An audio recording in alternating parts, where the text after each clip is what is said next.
Hello, everyone, and welcome to the Labour Justice Barometer podcast. I'm Aisha Adam. And I'm Debbie Collier. And we're your hosts today on the Labour Justice Barometer.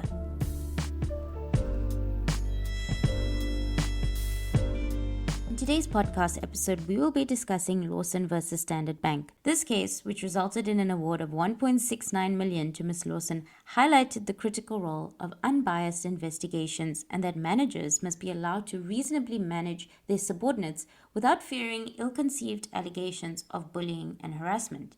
Now, the case centered around allegations of unfair dismissal against Ms. Lawson, who was the former head of compliance at Standard Bank.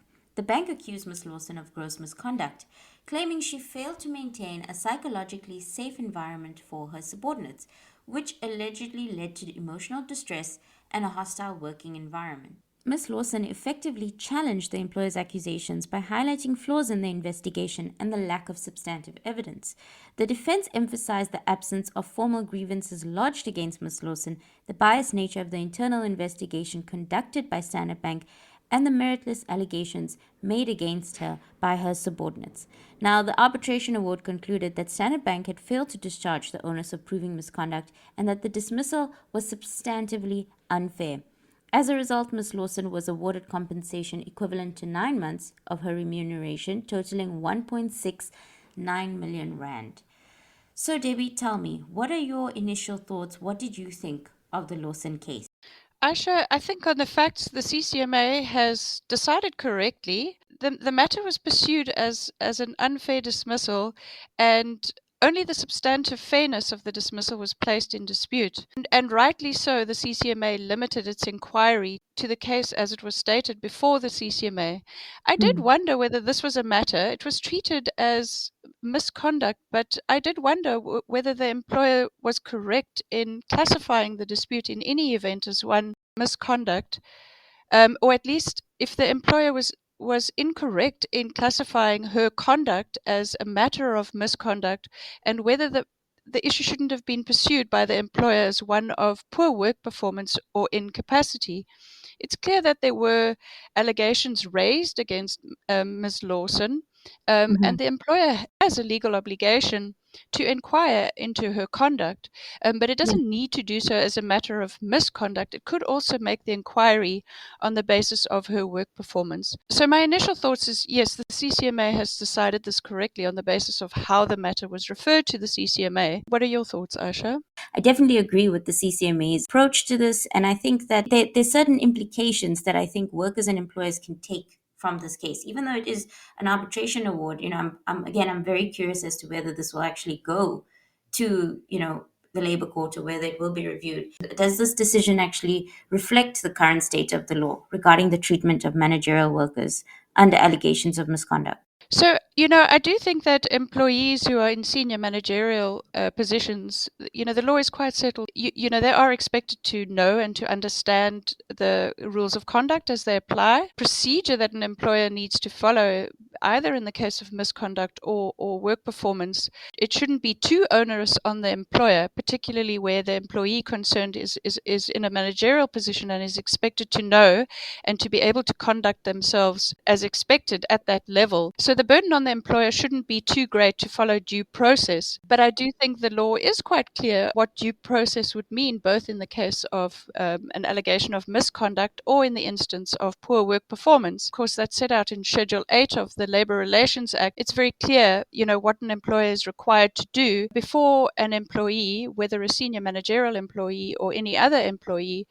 can be dismissed. And it's not at all clear, from the facts as they're stated in the arbitration award, that the employer has followed due process. We know that the principle in the code is one of progressive discipline. There needs to be a clearly stated rule. There should have been, formal processes are not required in every allegation of misconduct. There should have been some form of processing of these allegations, which of course comes up in the context of the award indicating that no grievances were brought to the employer. Of course, there might be reasons why an employee doesn't want to use the grievance route. that doesn't excuse the employer from following process to get to the bottom of the conduct that was complained of. The employer resorted in the first instance to very punitive sanctions against the employee. I agree. And I mean, I think what this ruling, it's a significant reminder for employers to just not take complaints about bullying and harassment against managers at face value and to conduct proper investigations, in my opinion. And it includes a hearing and properly considering the version of, in this case, Ms. Lawson. And like you said, it underscores the importance of due process. So, taking that into account, what would you say the key implications of this case is for both workers and employers in terms of maintaining a fair and non-hostile work environment? The employer needs to take allegations of this nature seriously. I mean, we all know that bullying and harassment happens, and it happens in organizations that have a culture that permits it to happen. It's something that the employer shouldn't, as you mentioned, take at face value. Allegations of subjective experiences of bullying need to be processed through objective means. The implication is primarily from an organizational perspective on the employer to take, issues of discrimination and harassment seriously in the workplace, and to ensure that they create a work environment where bullying and harassment is not tolerated, and where employees, are not left in a position where they feel they cannot pursue grievance procedures. We know that formal processes, particularly in issues of discrimination and harassment, might not necessarily be the most appropriate organizational response, particularly if organizations themselves are tolerant of this sort of behavior. So I think the implications here really are primarily on the responsibility for employers to maintain a fair working environment in which bullying and harassment is not tolerated, but where there are allegations of bullying or harassment, that the employer manages the investigation or informal processes even in a way that has better outcomes than clearly what was the case in the Lawson matter. Her dismissal was not appropriate for the allegations that had been brought against her, which should have been managed. I would argue, of course, we don't have all of the facts before us. It's clear that the employees perceive there to be a hostile working environment, which has to be taken seriously. But whether Standard Bank has managed that appropriately, which could speak to bigger issues, but we don't know. That's not before us on the facts. But she had been an employee of long standing, and she'd been in the position for a while, and no grievances had been brought. Yes, as a senior managerial worker, you are expected to conduct yourself, in a manner that's appropriate for the level that you're appointed to. Nonetheless, there should have been opportunities outside of a formal disciplinary process and inquiry for this to be dealt with more appropriately. And also that employees, those who brought these allegations, should have used the grievance procedures, and the employers should ensure that these processes are known. The fear of employees to use these processes should be managed by the employer, which doesn't appear to have been the case. And in fact, the award itself cite previous case involving the Standard Bank in which grievance processes weren't used. So it does seem to be somewhat of a concern in the organization. You're listening to the Labour Justice Barometer, and we'll be right back. What I'm taking from what you've just said now is that it just emphasizes this need to conduct thorough and, impartial investigations, and always ensuring that the rights are balanced and that the need for due process is obviously done fairly. What do you think the case sets as a precedent for workers to take into account? If I were the employees who brought this allegation and who felt that they'd been dealt with in a manner that created a hostile environment, I think really the message is that, there are procedures to deal with harassment in the workplace. Employers need to develop these. They need to develop their policies. And the obligation on an employee who feels harassed is to report the harassment. Obviously, once the harassment is reported, the employer must take it seriously. An employee who feels that they've been harassed or they're in a hostile work environment can choose to pursue informal procedures, can choose to take the matter to the senior managerial employee herself. They felt a sense of not being able to approach her directly, and perhaps she should have been more open to constructive engagement. Again, the facts don't tell us whether she was or wasn't. Matters of harassment and perceived hostility are often about individuals and personalities. They're about relationships in the workplace, which are difficult to manage through formal processes. And it may well just have been bringing the matter directly to her in an informal process, initially to see how and whether she was open to resolving it.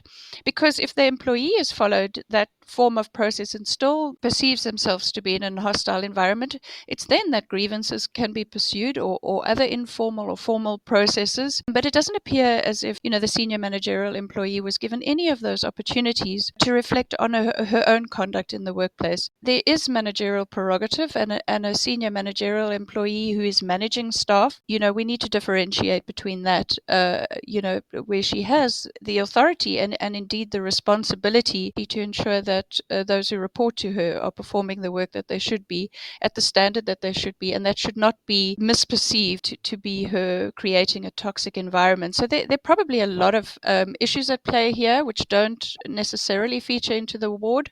For both employees who perceive themselves to be in a hostile environment, there is an obligation to try to resolve that, preferably in an informal process with the person. These are difficult conversations, but they're necessary conversations, as opposed to going through a formal disciplinary, that leads to an unfair dismissal. If you think about the cost involved, both parties were represented. Standard Bank has been ordered to pay a substantial amount of money to Ms. Lawson. She remains, on the facts, unemployed, where the matter could have and should have been resolved at an interpersonal level. I would think this is not a good outcome for either Standard Bank or for Ms. Lawson at a personal level. At least she has been compensated for an unfair dismissal. But for the staff who had complained about her, I'm not sure this is a satisfactory outcome either. Of course, I'm speculating here. I think CCMA has dealt with the facts as appropriately as they could, but that Standard Bank could and should have managed the matter differently internally. The main thing is always dismissal should not be the first resort. And I think for work, at least for employers, that should not be the first approach that they should take. And I think for workers, what this reinforced for me is that there is just the importance of documenting, reporting any instances of harassment, knowing that there are legal mechanisms in place to address their concerns before it gets to a point of disciplinary hearings, costs of, lengthy arbitrations, and, getting everything to a point where it leads to substantial compensation amounts like the one in this award. So taking everything that we've discussed here on a scale of labor justice, how would you rate the fairness of the outcome in the Lawson case? It's difficult to give it a rating because I think the outcome in the circumstances was fair. It was the best that the CCMA could do with the facts before us. Of course, fairness, labor justice would have been much better served if different processes, if this matter had been kept out of the CCMA altogether. It doesn't seem to me to be the type of case that should be cluttering up, a busy institution like the CCMA. Again, we don't have all the facts before us, and we don't know the complexity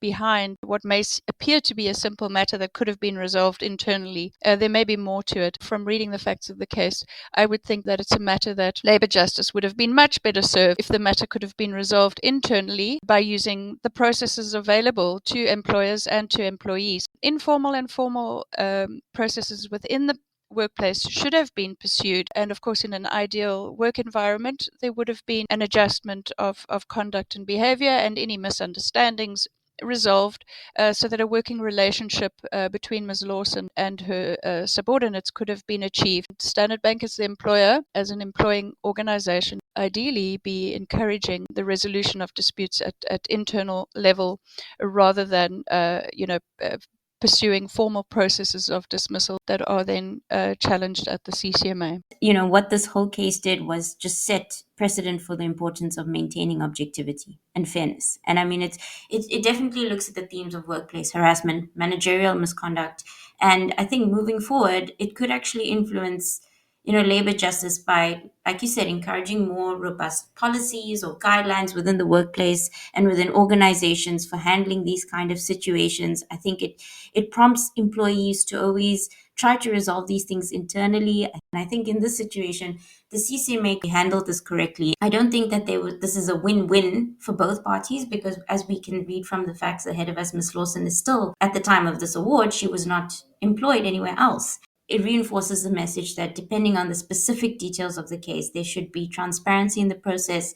And I definitely think that fairness is what comes up at the start of this. This is the word, that the buzzword that just keeps falling out is fairness. And whether you're a managerial employee, whether you're, on the lower scale of as an employee, I think the main idea is that fair treatment needs to be in all cases where potential power dynamics could influence, a situation. Yes, you're absolutely correct there when you indicate about the need to consider allegations through an objective lens as well as the subjective experience of the complainants. And just a reminder, of course, to listeners that anybody thinking about how to manage issues around discrimination and harassment or hostile work environment should, of course, also have a look at the Code of Good Practice on the prevention and elimination of harassment in the workplace, which was published in March 2022. 100% agree, Debbie. I think the Lawson case reflects this delicate balance within South Africa's labor justice system, especially when dealing with allegations against managerial employees. So, with that in mind, I encourage you all to give Lawson a read. All the information will be provided in our description box or on our central website. A link will be provided in our description box below.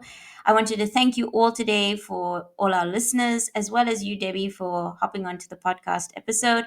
And I look forward to seeing you in the next one. Thanks, Aisha. I look forward to speaking to you soon. This podcast is not intended to constitute legal advice.